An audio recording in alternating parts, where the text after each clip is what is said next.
figured this out, is on this ground level, the first cross. You have a cross right here.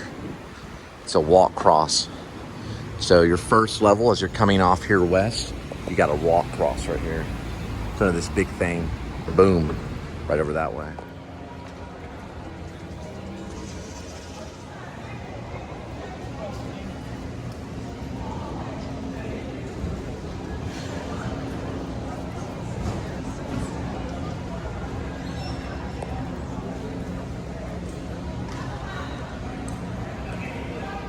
What I like about airports, some things I like about airports are weird things like this.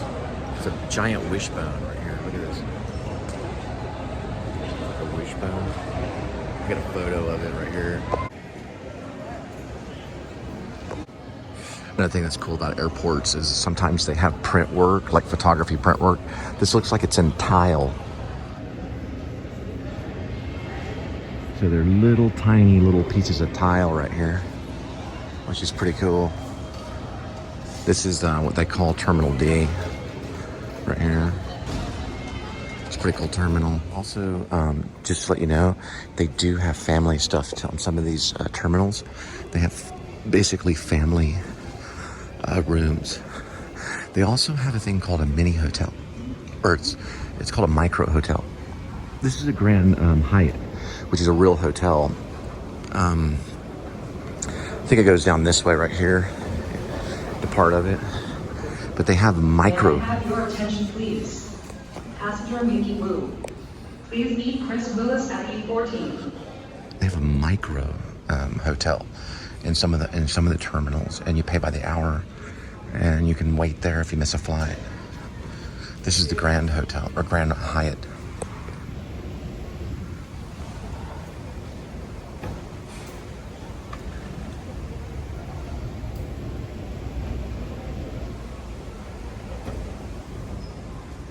They have artwork, service dogs. Easy exits. You want to make sure you have plenty of easy exits as well. There's something cool, DFW Market. You can order right off this thing right here. You just put your phone right up here. Got flights coming out of San Francisco and everything.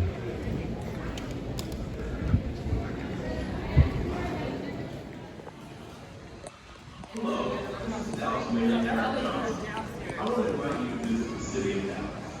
We're proud of our city and everything.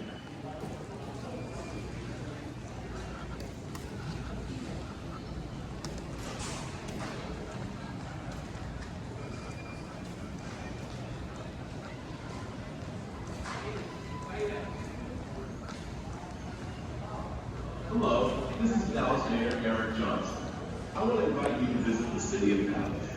We're proud of our city and everything it has to offer. You'll love our incredible restaurant. Is this right? This is cool. Many neighborhoods, there's world-class art and a array of cuisine and it's where to your south side. And unforgettable famous It's all made of hand.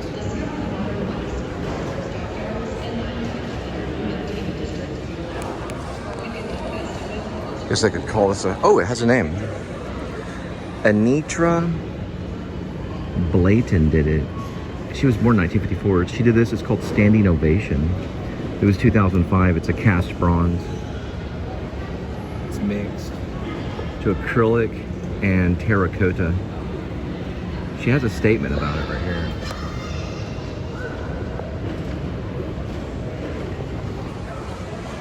That's amazing.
Thank you.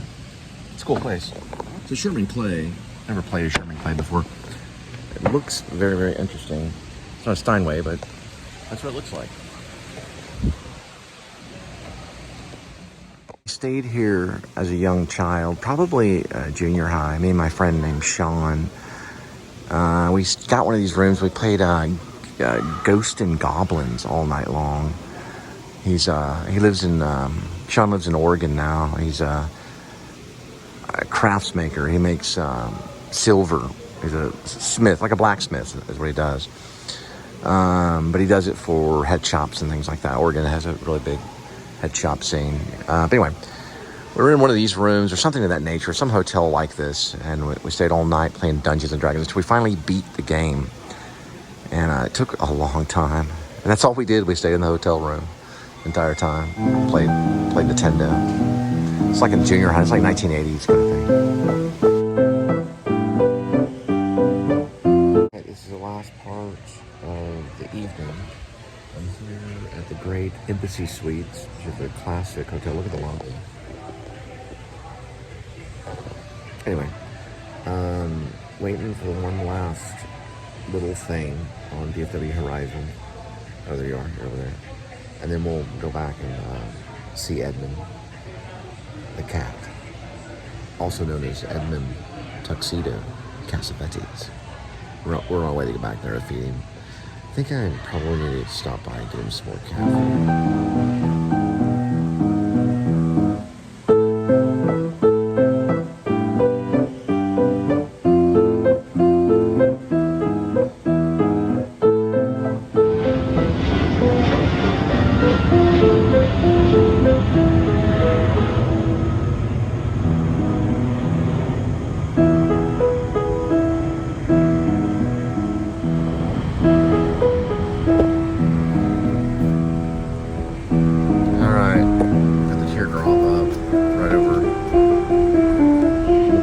Critter the cat up here, right by the airport.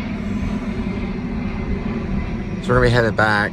I guess we'll have to stop by and get Edmund something to eat. Edmund the cat. I'm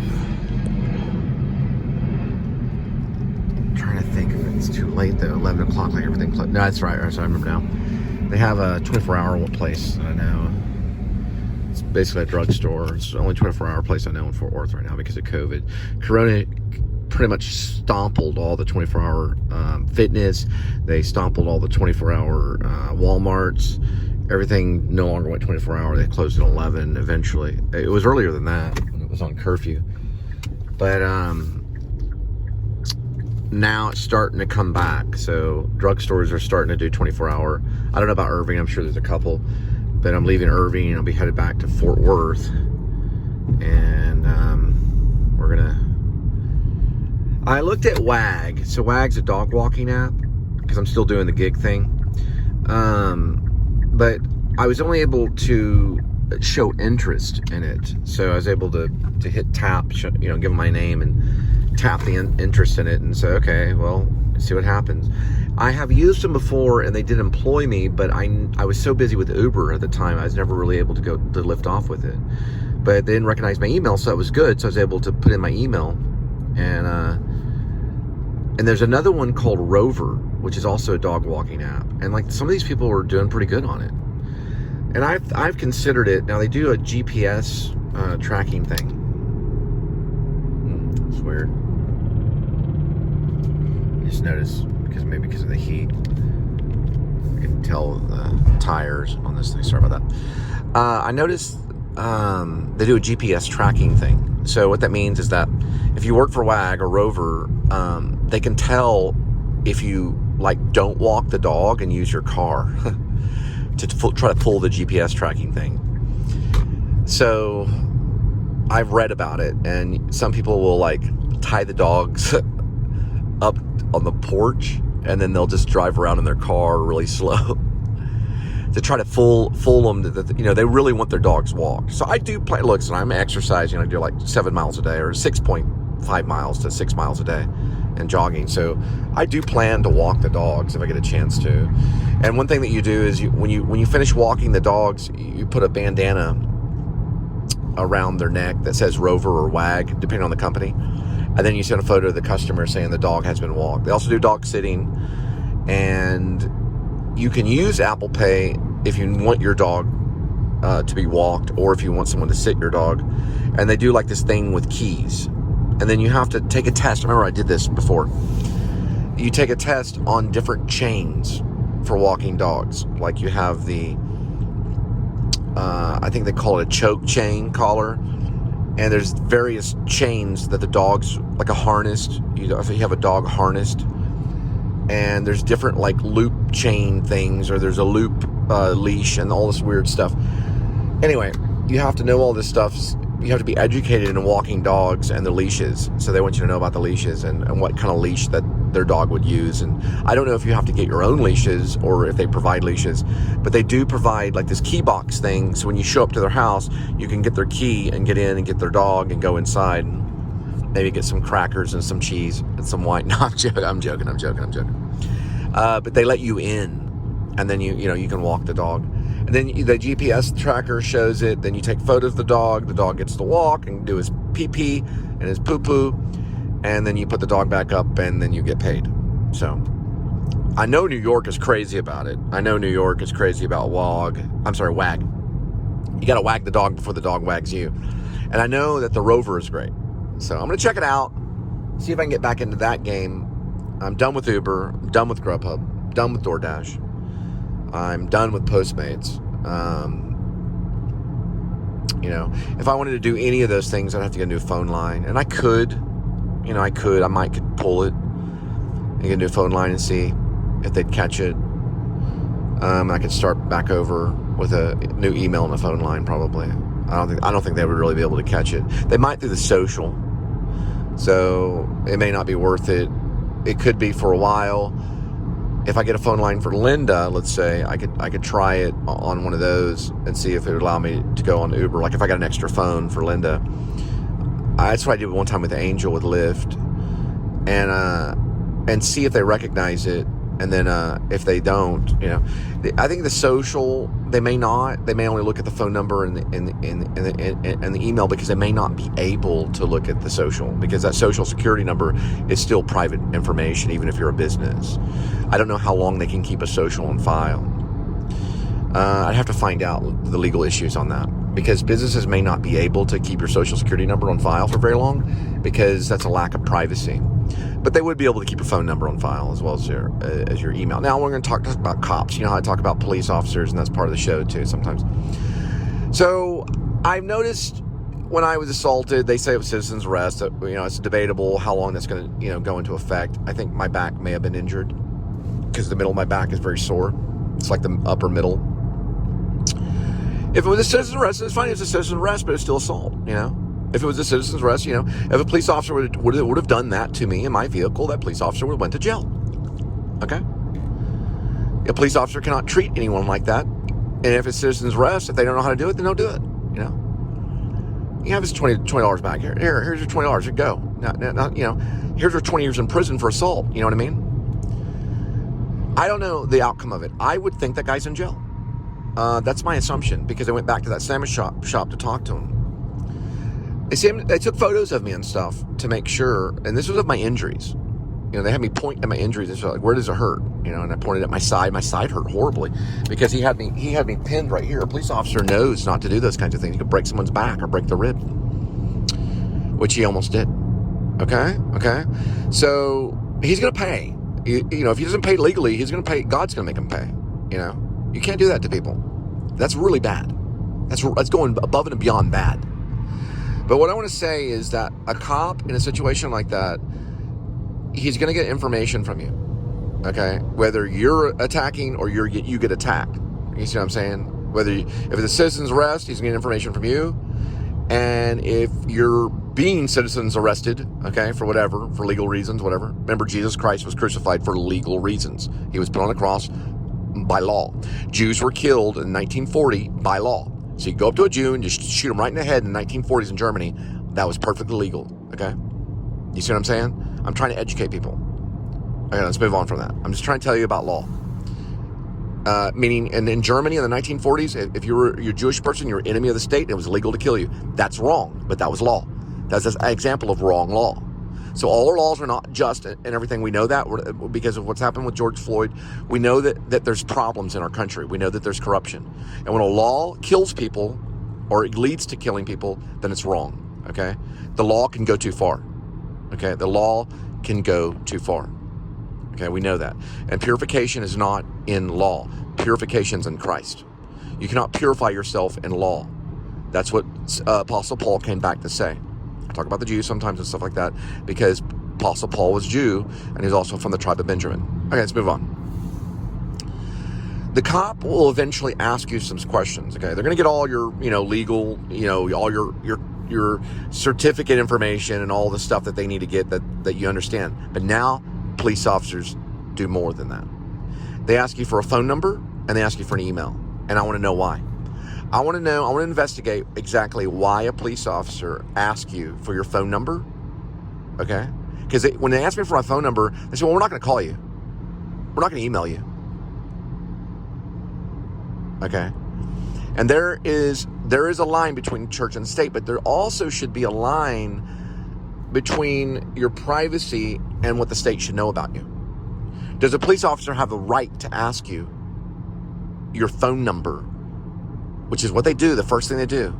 They ask you your phone number and your email, those two things. Because people use your phone number, or they use a phone number and email to work, okay? And remember, the first thing they took away from the Jewish people back in the 1940s, and I use this as an example. If I had to go to Supreme Court, okay, the Supreme Court, I use it as an example of what went on in the 1940s in Germany. The first thing they did to kill the Jewish people, to hurt the Jewish people, to try to extinguish the Jewish people, the first thing they did was, you guessed it, they took away their work. That was the first thing they did before they started to exterminate them. They took away their work first, okay? They didn't allow them to work, and they put them in the ghettos to starve them. And then after that, they put them in the camps to extinguish them, to burn their bones, put them into ash, so they would be no more, and that's wrong. We know that that's not law. That's not legal anymore. So we have to be on guard to say, why are they asking for our phone numbers? Why are they asking for our emails? If they're not going to call us, and they're not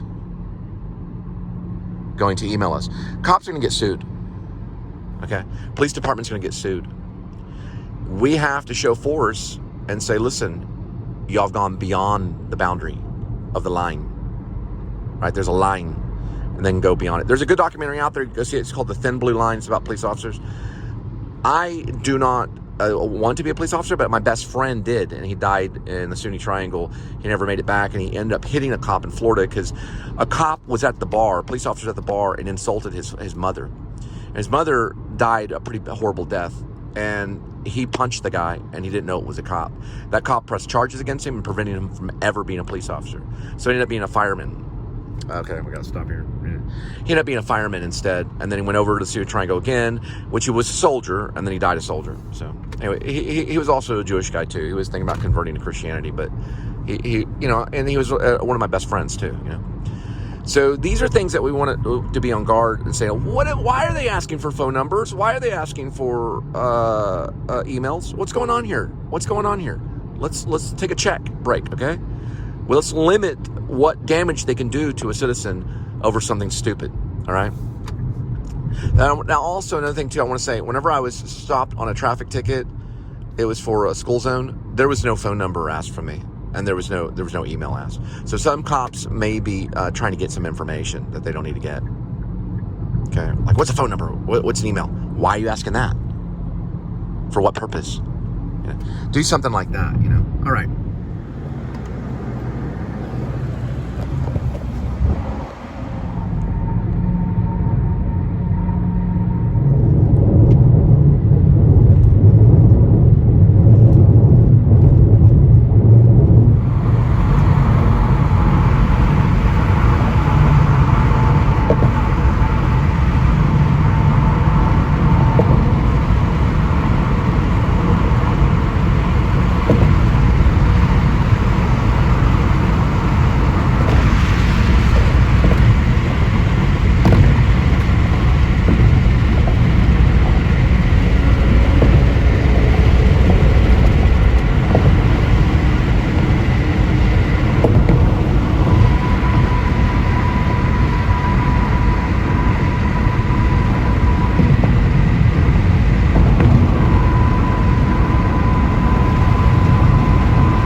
in 2 days, sorry about that, January 23rd, the one and only John Cusack coming to Fort Worth, Texas. Yep, John Cusack. And Say Anything, 16 Candles.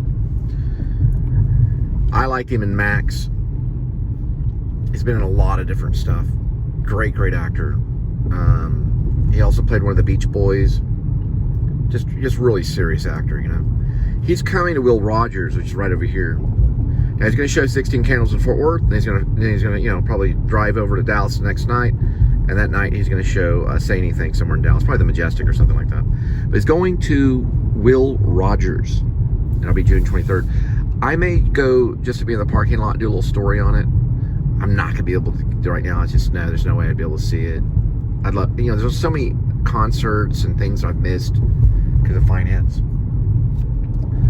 But, you know, he doesn't have to be on my YouTube page, so I can just talk about him. There's a Museum of Science and Art. Or, I'm sorry, Museum of Science and History. You know, it's hard to say that art is history. But there's also art history. No, there's still art. But remember, art has no content. And I don't believe that. I think art nowadays has content. But anyway, yeah, John Cusack would know all about it. He played a great character in Max, where he coaches Hitler into trying to be an artist. And Hitler fails and becomes an evil villain. And, it's pretty good. He's going to be coming right down that way somewhere. Probably in a limousine. I might get him coming out of a limousine, though. Say, hey, John Cusack. Hey, how you doing? Somewhere down that way.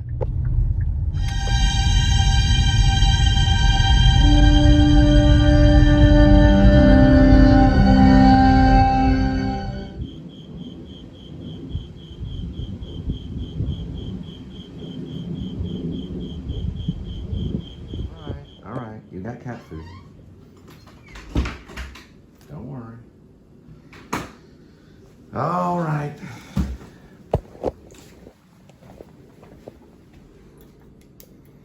No Skinny Pete for a while. The reason why is the last was a climatic build of when Badger and Skinny Pete get kidnapped by the guitar man and L. And Kim Wexler and James McGill have to bail them out using dark web money. All right, kitty. We're gonna get some food, okay? Just chill, relax. They know you're gonna eat. Look at this. You didn't finish up your kibbles and bits. I'm kind of watching Kill Bill, Volume 1, Volume 2. Could be his best work, I don't know. I'm just reviewing. I've always been a fan of Reservoir Dogs. Okay, got some tea on. Using a couple tea bags in there. I got a mixture of this stuff. This is what I like the most. I like the mint tea. I don't care where it comes from as long as it's got mint in it. Also like this stuff too. Straight up raw honey. I even like this so much sometimes I use it in the bed kind of thing, you know what I mean? I mean, you know, with someone else. And put the tea in there. Let this thing gets going. Tea kettle moment.